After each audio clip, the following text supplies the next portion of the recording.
Welcome to Town Talk, the official podcast of Summerville, South Carolina. And this is where we bring you the latest news, events, and interviews with people who make our town special.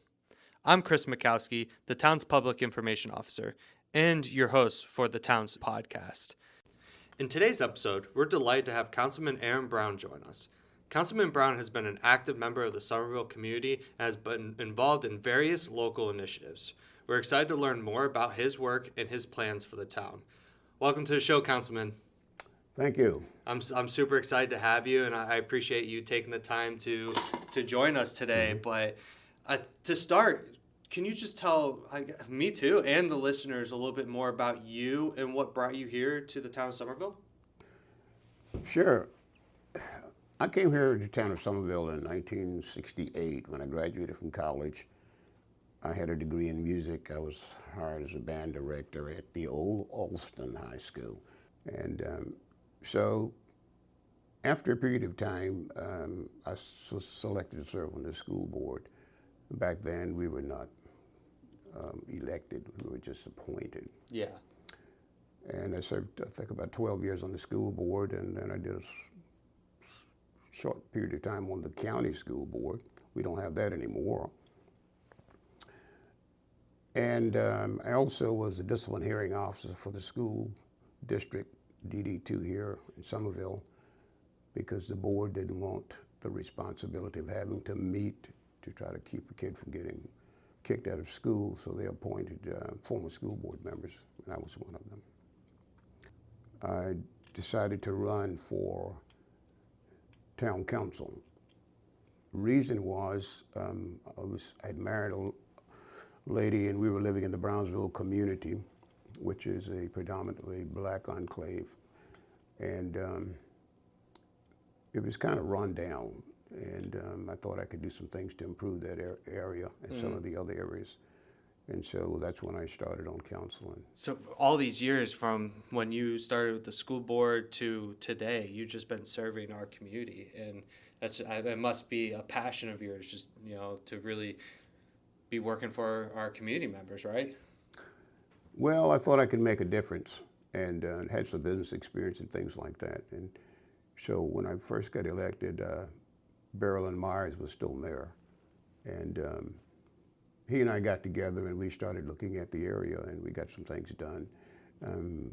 Doty Park is representative of what one of our first big achievements. It used to be a softball field for girls. Oh, wow.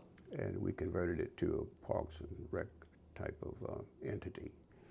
And then one of the things that we needed in District 1 was for people to have a way to communicate. When I first got elected, that was one of the things I noticed. They were complaining about things because they didn't understand the town. They thought the town was over here on this side of the railroad tracks, and they were over there on the other side of the railroad tracks, and the twain never meet. So we formed the Civic Association. We needed a meeting place, so we didn't have a place to meet. So we moved the train station from right there at the railroad tracks at Hutchinson over to Doty Park, and that's the building that you see over there. Yeah, okay. And so Mr. Berlin Myers and I did that. So, those are some of the things that we have done, that I was very, very proud of, and but there's still a lot to do. Yeah, and speaking on a lot more to do, when sitting here today, what are some key initiatives that you are currently working on for the town? Well, we're working on traffic reduction. That's why we're doing the Berlin Mars Parkway, finally completing that after 20 years. And the Maple Street, trying to complete that. That was $11 million cost to the town, another $11 million from the county. And it's $22 million total just to get about 2 miles done. So we started on it, and then we ran out of money, and so we had to wait until we could get the funds together. And so that's one of the things. We also working on expanding parks and recreation, because the quality of life that people seek and the tranquility that they want is tied into the type of recreation that's basically, in most cases, free to people, so they can take their families out. We do things like movies in the park for free Yeah. and things like that. And we have Third Thursday, which is a real big deal. Oh yeah, it's fun. The whole family can come out and have a good time. It Yeah. doesn't cost them anything unless they want to buy some food or something like that. So, there are a lot of things that we're working on. One of the things that we are working hard to improve on is being more competitive with the other municipalities around us as far as employee salaries. We are not the highest paid. People tend to want to work in Somerville because they think Somerville is a great place to live. But our police department doesn't make the money that a lot of the other police departments make. But at the same time, we have no vacancies because they want to be here. Now, we just gave them a bump. But we just basically started something, get everybody up to a minimum of $15 an hour. And then we've done some things higher up. We just did that during the budget retreat. But Yeah, and I know staff is very appreciative of that, and working in the town of Somerville, it's special. You can feel it. You can feel it within the employees.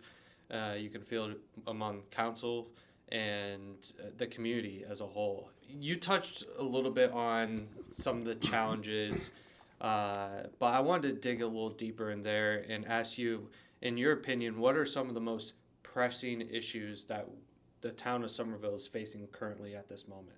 one of the issues that's giving us a lot of concern is the growth of Somerville. And with the growth comes the traffic. Of course. Also, I'm concerned about affordable housing and workforce housing, because if we don't start working on that and planning for it in 5 to 10 years, we'll have a situation where the big businesses are coming, but they need people to work. And so we need to find a way to incentivize these developers to build affordable housing, which would probably be in the $250,000 range as opposed to the $375,000 range. Yeah. So that's something that is of concern to me, and I also think that Somerville, as we grow, we need to try to preserve the things that have made Somerville attractive over all these years. And those things are culture, the historic things that people like about the town, good race relations. Somerville is superior as far as race relations. We don't have problems with the police shooting people. It's amazing. We don't have people protesting in the streets. And Somerville has a culture where people tend to get along well together, regardless of their color. Yeah. And that was established back in the old days, and it's continued. And I think we've been fortunate enough to keep the type of people in government who had that same type of ilk. Yeah. And so it's been a pleasure to work with the council members and the mayors, because we've had people who were basically thinking about the entire town and not just this side of the railroad tracks. As a resident of Somerville myself,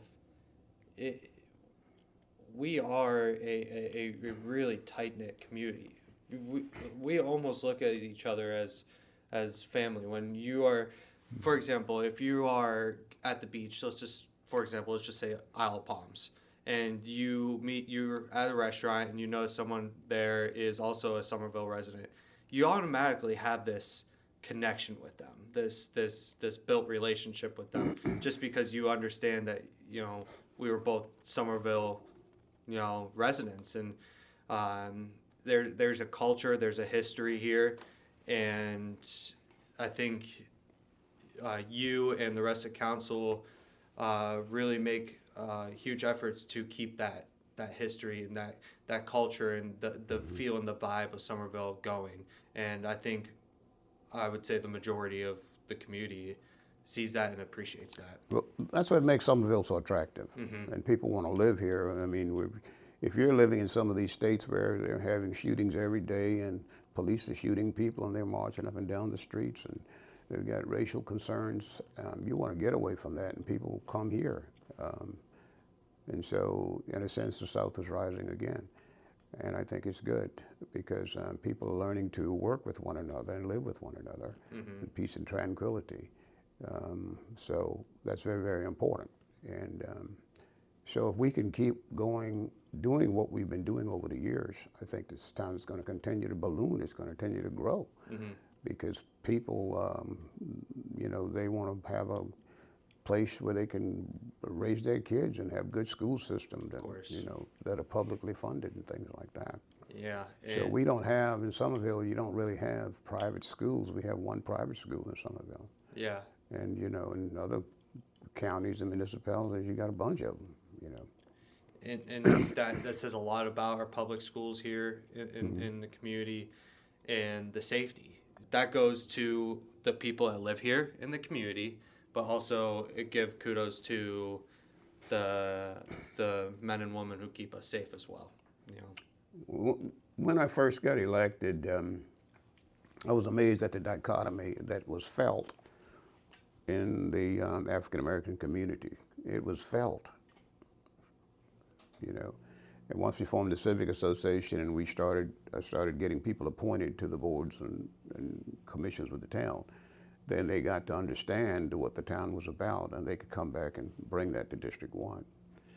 And so that's been a big success because they're volunteering, but they feel a part of the town. Yeah. And so they support the town, and they, you know, so that's important. People have to be participatory. You got to invite them to be a part of what's going on, you know. Yeah, and and we do that. We build community, like you said, through Third Thursdays and the festivals that we have here, and even just our town council meetings. You know, showing up and being involved helps build community, build friendships, and it brings the community closer with those events. Well, most of the differences between people are perceived.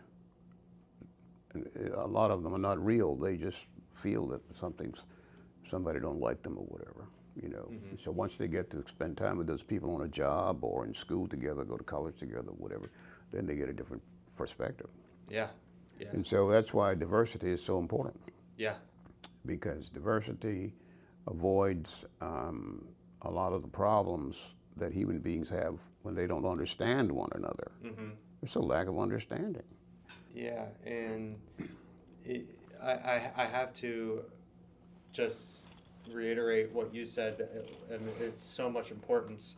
The diversity is important, and being deliberate about surrounding yourself with people who have different backgrounds, different cultures, different opinions, and surrounding yourself with that really builds you up as a person, and your like you said, your perspective on life and our community, and understanding who you share this community with, and caring about them in a sense. And I just want to show some appreciation to that thought, that the opening yourself to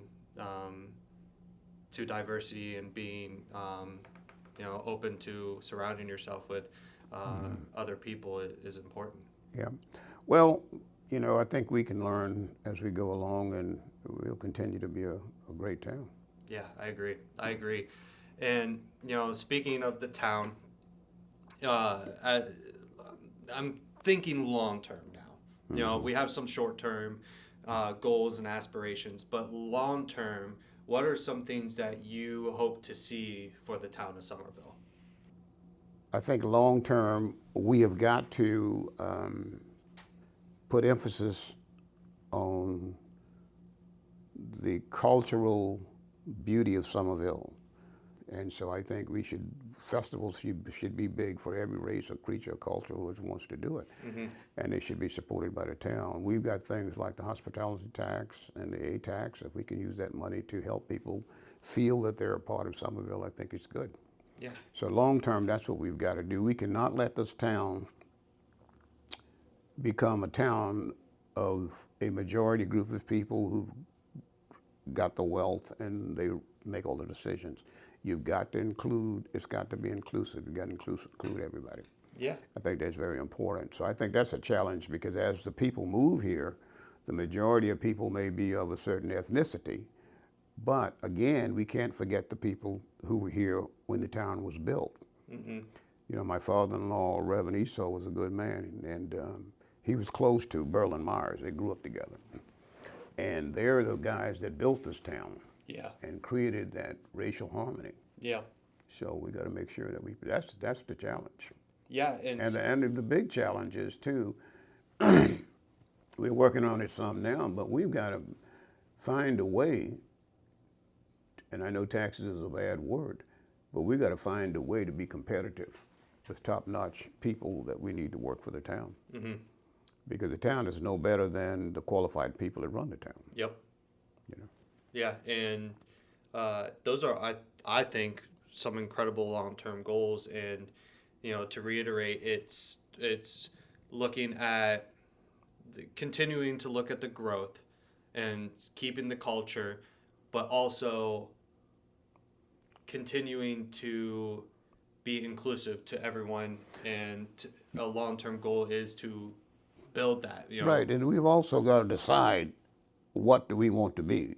I mean, do we want to be Somerville and maybe get to 100,000 people, or do we want to be, one of the big cities that's got 300,000 people and they've got a lot of problems because people don't understand one another, they don't get along. So I think that's important too. What is our view? What is our premonition for the future for the town of Somerville? I think that's important too. That's a great point. You can outgrow yourself and have all kinds of problems. Mm-hmm. You can grow to the extent that you can't tax people enough to pay for what they want, like parks and recreation and stuff like that. Yeah. So you have to, taxes is important, but if you don't grow too fast, you can control the amount of taxes you need. If you grow rapidly, which we're facing now, that's one of our budgetary problems right now. We've been a residential town for years. Yeah. And we had very little industry before the boom started about 10 years ago. So that means that we were living on 4% money, right? If you live in a house, you pay 4%. Yeah. If you rent the house, you get 6%. And industry brings in 10.5%. Okay? So we need more 6% money. We need more 10.5% money. Because that's what gives relief to the taxpayer who's a homeowner. We can't tax the homeowner for everything, for schools and playgrounds and everything. People need help.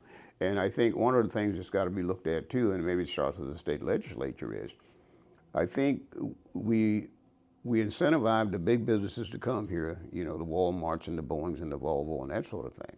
They get a big tax break for 10 years. But would we build these roads like we're doing now, for the big businesses to come and the developers to come? They're not paying their fair share. I think there needs to be some types of impact fees. If you're going to come here and clog up our roads and we don't have enough money to take care of our people, it's the Kamya versus the Binya. Yep. Yep. See?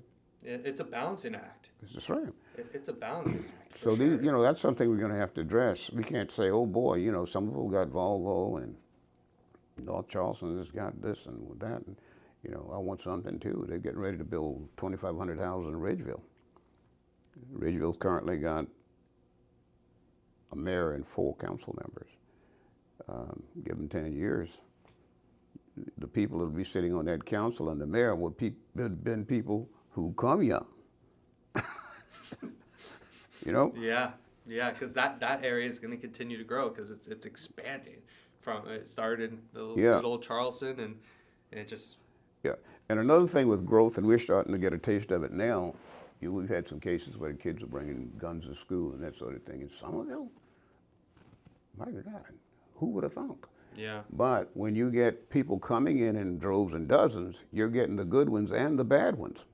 So the more faster you grow, you're going to change your town, and it becomes a city, and then it gets dirty and nasty. The garbage doesn't get picked up right, and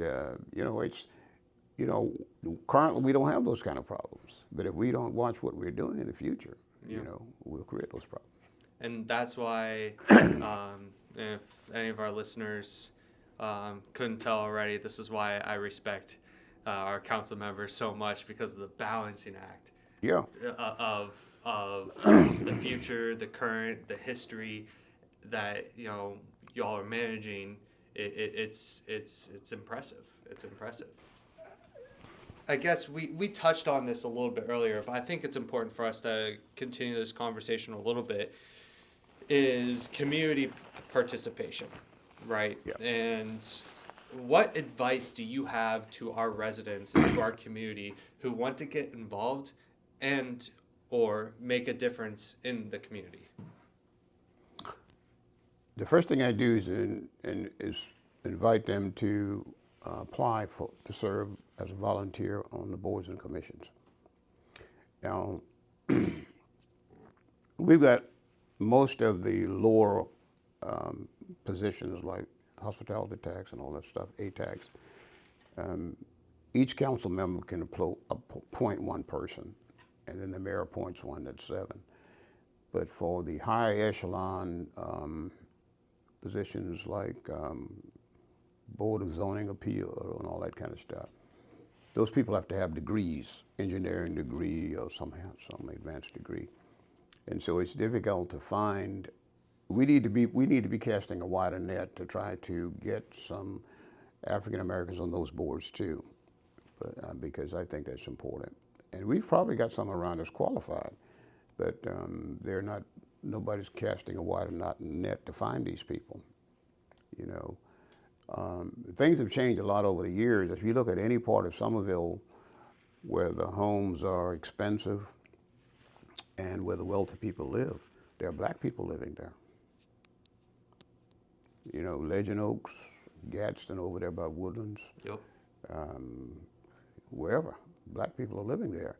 I was out downtown for third Thursday one night about 3 months ago. Mm-hmm.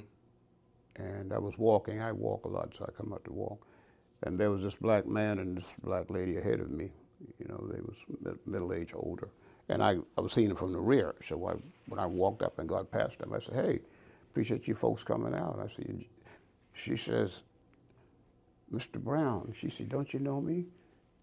I was one of your students at Alston." So they'd moved from where they were living, both of them in the medical field, medical doctors. And they came down here and bought a big house. And so that's good. Yeah. Because things have changed. Yeah. You know. And so Yes. when I first got elected, there was 3 areas where all the black voters were: Brownsville, Germantown, and a couple of other little places. That's changed. Yeah, and I think that you brought up a good point, is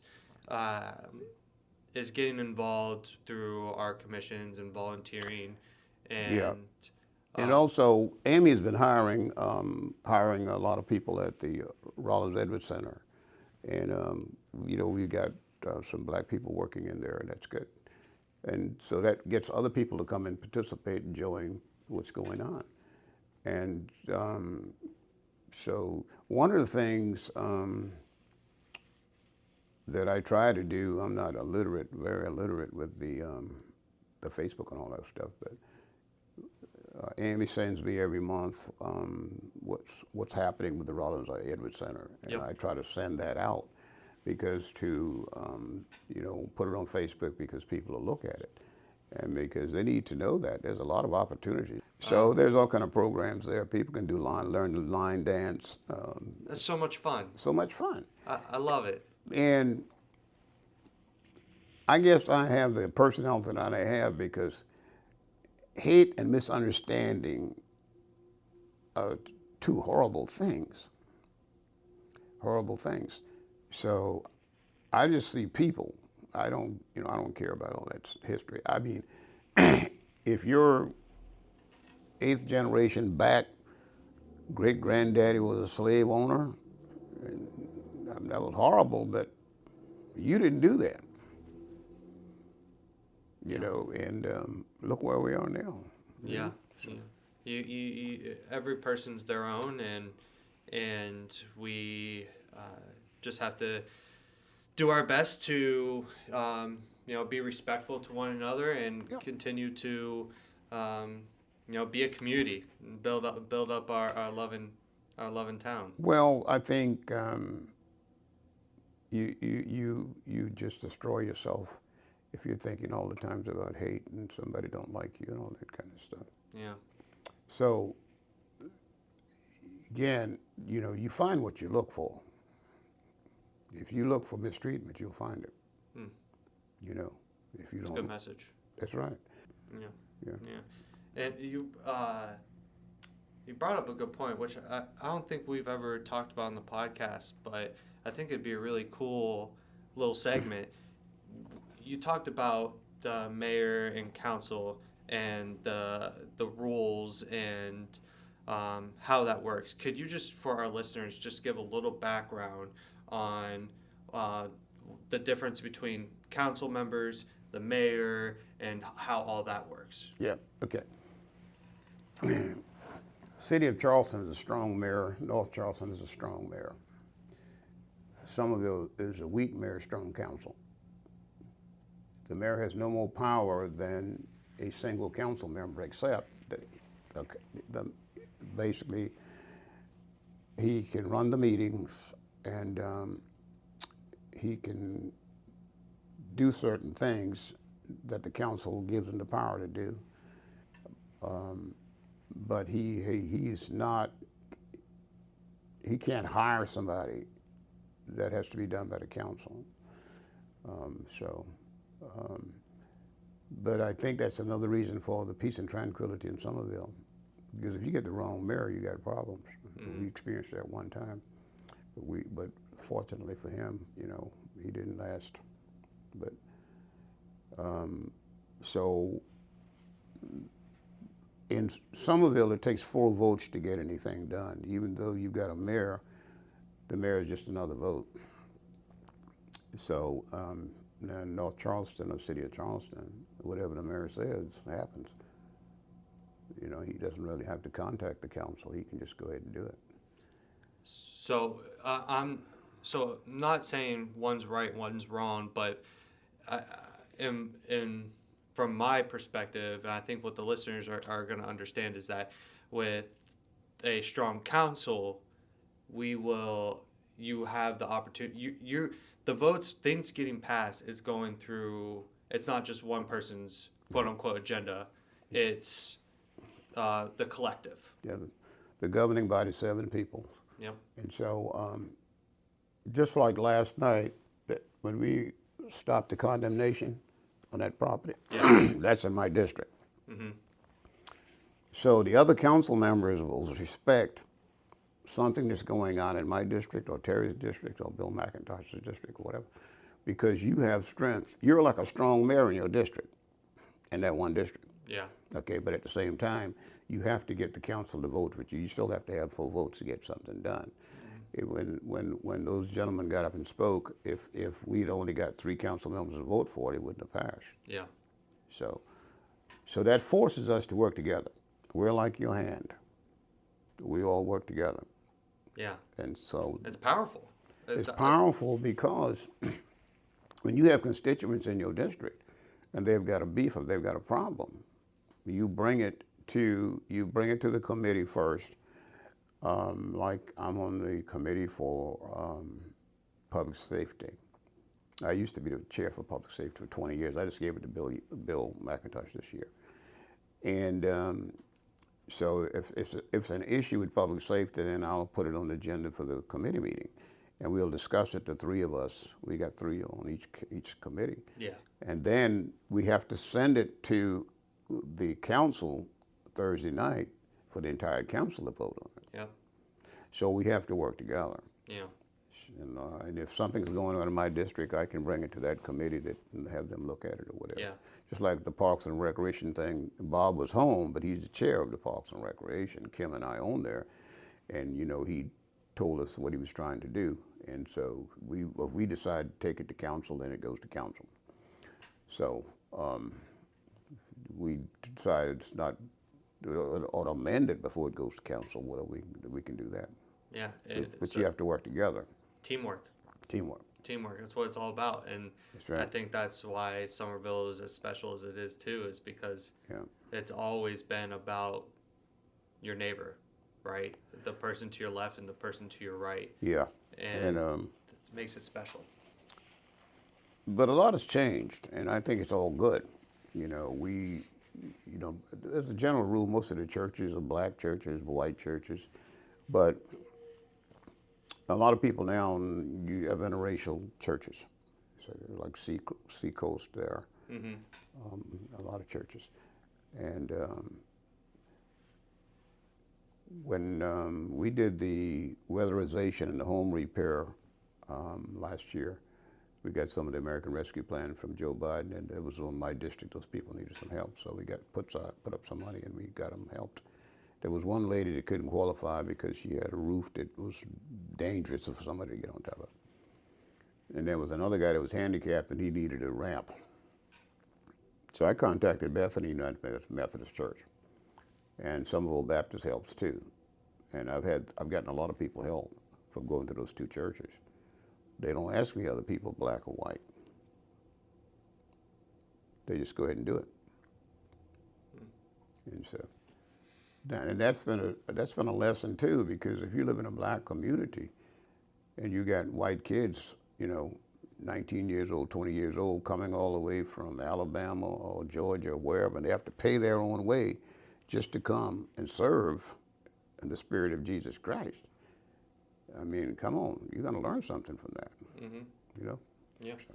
Yeah. And, I think throughout this episode, it's a lot of good message, but I think the overall theme of this episode is that we are all one together, community, That's Somerville.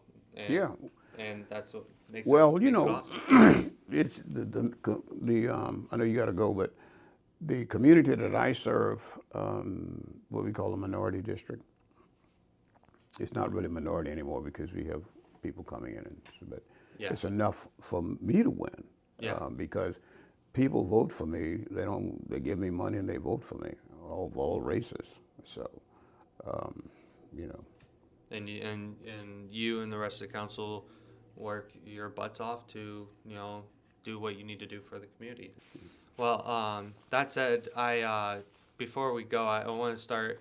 I did this. I think it was the last episode, but I think I'm gonna start doing this for every episode. A little fun little game. You have 3 choices. Top 3 places to eat here in Somerville. What are your top 3? Fish camp. Fish camp. It's raggedy and ugly, but they got great food. You got 2 more? I don't eat a whole lot of meat. I like Cracker Barrel. Hey, you can't go wrong with Cracker Barrel. Yeah, I love Cracker Barrel. Yeah. But when I go in there, I just get a salad with the grilled chicken on top, and I don't eat a lot of meat. Yeah. Hey, Cracker Barrel. Meat is what killed the caveman.